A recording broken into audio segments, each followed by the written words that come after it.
नमस्कार सभी को। आज हम बात करते हैं एलसीएम एचसीएफ की। एलसीएम एचसीएफ कैसे बात करते हैं, जैसा कि लोग बोलते हैं लघुत्तम समापवर्तक महत्तम समापवर्तक, तो ये गलत बोलते ही सबसे पहले। तो एलसीएम का मतलब क्या होता है? एलसीएम लीस्ट कॉमन मल्टीपल, इसको हिंदी में लघुत्तम समापवर्तक नहीं वर्त कहा जाता है, लघुत्तम समापवर्त। तथा एचसीएफ की बात करें तो हाईएस्ट कॉमन फैक्टर मतलब महत्तम समापवर्तक कहा जाता है, ना कि वर्तिक कहा जाता। तो हम इसकी डिटेल्स के बारे में पहले जान लेते हैं कि अपवर्त क्या होता है बेटा। अपवर्त जो कंफ्यूजन का दायरा बना हुआ है, अपवर्त या अपवर्तक क्या होता है? अपवर्तक है ना। तो पहले अपवर्त, अपवर्त को ही गुणज कहा जाता है। क्या कहा जाता है? गुणज या गुणक कहा जाता है। हम इंग्लिश भाषा की बात करूं तो इसको मल्टीपल के नाम से जानते हैं। किससे जानते हैं? मल्टीपल। तो मल्टीपल क्या होता है? जैसे 2, 4, 6, 8, 10, 12 ये होते हैं मल्टीपल, गुणज होते हैं। जैसे 2 के पहाड़े की बात करो, 2 का मल्टीपल, जैसे 3, 6, 9, 12, 15, तो ये 3 का पहाड़ा हो गया। ये गुणज जो होते हैं अनंत होते, चाहे जितना मल्टीप्लाई अब कर लो वो गुणज कहलाते हैं। क्लियर हो गया? तो 2 का पहाड़ा पढ़ो चाहे 3 का पहाड़ा पढ़ो, जितने पढ़ते चले जाएंगे वो गुणज हो गया, मल्टीपल हो गया। इसको अपवर्त, इसी से बनता है समापवर्त। क्या बनता है? समापवर्त। समापवर्त का मतलब क्या हो गया? या सार्वगुणज क्या होता है? क्या बोलते हैं बेटा? सार्वगुणज क्या होता है? सार्वगुणज। तो सार्वगुणज या सार्वगुणक कह सकते हैं, सार्वगुणक। इसका मतलब एक ही है सबका। इसको इंग्लिश भाषा में बात करूं तो कॉमन मल्टीपल कहते हैं। क्या कहते हैं? Common multiple. Common multiple. इसका मतलब जैसे 2 हो गया, 4 हो गया, 6 हो गया, 8 हो गया, 10 हो गया, 12 हो गया, 15 हो गया, है ना। 12 के बाद 14 हो गया, 14, फिर 16, फिर 18, फिर 20। इस तरीके से आप बात करें तो इस तरीके से नंबर बढ़ते रहेंगे, इस तरह चलते रहेंगे। वैसे 3 का हो गया, 3 हो गया, 6 हो गया, 9 हो गया, 12 हो गया, 15 हो गया, 18 हो गया, है ना, 21 हो गया, इस तरीके से नंबर। अब आप देखेंगे इसमें 6 कॉमन है, 12 कॉमन है, फिर 18 कॉमन है, तो बहुत सारे कॉमन मल्टीपल मिलेंगे। कहने का तात्पर्य है कि महत्तम जो हमारा समापवर्त होता है, गुणज होता है या सार्वगुणज होता है, ये इन्फिनिटी होते हैं। कहने का मतलब तमाम मिल सकते हैं। तो या 2 या 2 से अधिक संख्याओं के जो सार्वगुणज या कॉमन मल्टीपल बनेगा तो इन्फिनिटी तक बनेगा, मतलब अनंत होंगे, कहने का मतलब। क्लियर हो गया? अब हम बात करते हैं, इसी बनता है लघुत्तम समापवर्त। क्या बनता है बेटा? लघुत्तम समापवर्त। लघुत्तम समापवर्त। लेकिन हम लोग जनरली क्या बोलते हैं? लघुत्तम समापवर्तक कहते हैं, कि ये गलती बोलते हैं, लघुत्तम समापवर्त होगा। और दूसरा आप ये छोटे से छोटा क्या कह सकते हैं? छोटे से छोटा छोटा सार्वगुणज कह सकते हैं। ये एनसीईआरटी किताब मिलेगा, सार्वगुणज। क्लियर?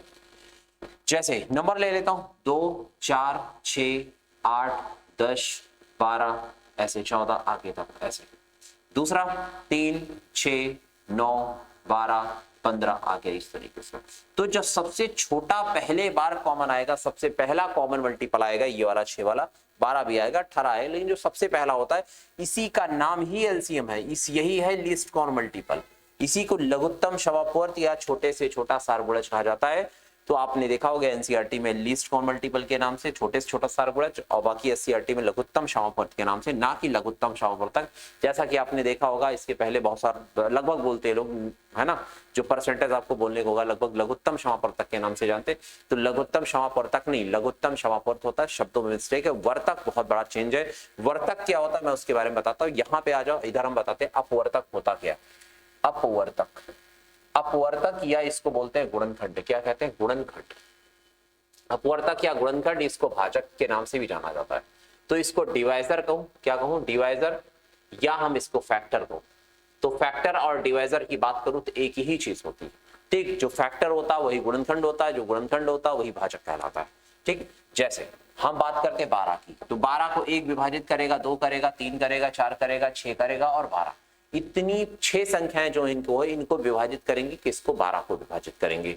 और हम बात करें तो 12 का फैक्टर भी आएगा 1 गुणे 12 और 2 गुणे 6 और 3 गुणे 4। ये 4 ऐसे 3 फैक्टर ऐसे हैं। देख लो 6 संख्याएं, इनमें फैक्टर में भी वही सेम नंबर आ रहा है, भाजक में भी वही नंबर आ रहा है, अर्थात जो गुणनखंड होते हैं वही भाजक होते हैं। तो आपको पहली बात समझ में, अपवर्तक होता क्या है? अपवर्तक भाजक या गुणनखंड कहलाता है। दूसरा बात करते हैं यहाँ पे समापवर्तक क्या होता है। वहां पे समापवर्त था, यहाँ पे समापवर्तक है। यहाँ पे बोल सकते हैं सार्वगुणनखंड, क्या कह सकते हैं, सार्वगुणनखंड। तो सार्वगुणनखंड क्या होगा, या सार्वभाजक कह सकते हैं, क्या कह सकते हैं, सार्वभाजक। तो सार्वभाजक इसको बोलते हैं कॉमन फैक्टर या कॉमन डिवाइजर। क्या कहते हैं बेटा, कॉमन फैक्टर या कॉमन डिवाइजर। कॉमन फैक्टर अर्थात कॉमन डिवाइजर या कॉमन डिवाइजर, कॉमन फैक्टर या कॉमन डिवाइजर। तो आपको क्लियर हो गया, कॉमन फैक्टर या कॉमन डिवाइजर कहा जाता है। अब आप देख सकते हैं कॉमन फैक्टर कॉमन डिवाइजर होता क्या है, वो देखो। जैसे कोई नंबर लेता हूं 12, 12, 1 डिवाइड करेगा, 2 डिवाइड करेगा, 3 करेगा, 4 करेगा, 6 करेगा, 12 स्वयं। अच्छा 15 की बात करो, 1 विभाजित करेगा, 2 करेगा, 2 तो कटेगा नहीं, तो फिर 3, फिर 5, फिर 15 स्वयं। तो आप देख रहे हैं 1 1 कॉमन हो रहा है, 3 3 कॉमन हो जाएगा और 5 तो होगा नहीं। अब दूसरा कोई नंबर ले लेता हूं मैं, 18 ले लेता हूं। 1 विभाजित करेगा, 2 करे, 2 से कटेगा, 3 से कटेगा और यहाँ पे 6 से भी कटेगा, 9 से भी कटेगा, 18 से कटेगा। ठीक है, तो आप इसमें देख रहे हैं 1 1 कॉमन है ही है, उसके अलावा 2 2 भी कॉमन आ जाएगा, 3 3 भी कॉमन आ जाएगा स्टार्टिंग में, ठीक। उसके बाद 6 6 कॉमन आएगा। मतलब आप देख रहे हैं कि लिमिटेड नंबर जो कॉमन है, कॉमन यहाँ पे जो फैक्टर आया, कॉमन डिवाइजर आया, 1 भी दोनों विभाजित करेगा, 2 से भी दोनों कटेगा, 3 से भी दोनों कटेंगे और 6 से, इसके अलावा नहीं। आप यहाँ पे देखो समापवर्ती तो होता है इन्फिनिटी कॉमन मिल जाएंगे आपको, लेकिन समापवर्तक जो होता है एक लिमिटेड कॉमन होता है। 2 या 2 से अधिक संख्याओं का जो कॉमन फैक्टर होता है वो लिमिटेड होता है, लेकिन 2 या 2 से अधिक संख्याओं के जो हमारा कॉमन मल्टीपल होता है, इन्फिनिटी बहुत सारे कॉमन मिलेंगे, मल्टीपल चलते रहिए कॉमन मिलता रहेगा, लेकिन यहाँ पे नहीं।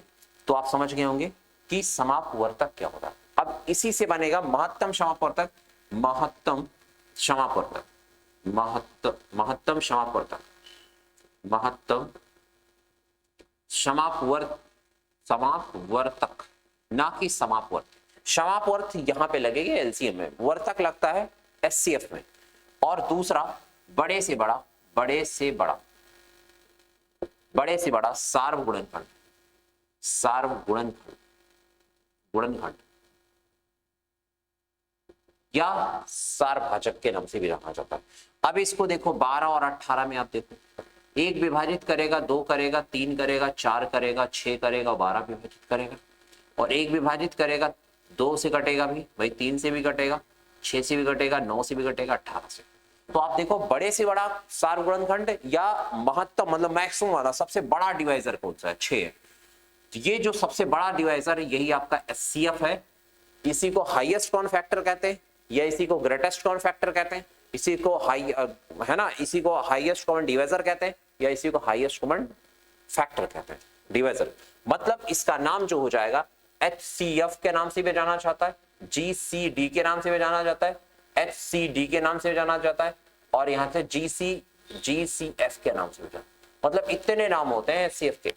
Highest common factor, greatest common divisor, highest common divisor और हाईएस्ट कॉमन डिवाइजर हो गया और ग्रेटेस्ट कॉमन फैक्टर हो गया। इसके 4 नाम है, 4 नामों से जाना जाता है। क्लियर हो गया?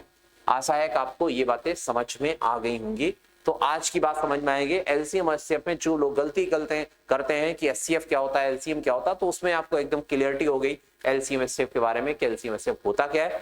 और एलसीएम एचसीएफ में बोलने में मिस्टेक होता है, लघुत्तम समापवर्तक चिल्लाते हैं, वर्तक नहीं होता, वर्त होता सबसे पहली बात। और एलसीएम एचसीएफ शब्द कैसे आया, कैसे बना, वो आपको विस्तार से मैंने समझा दिया।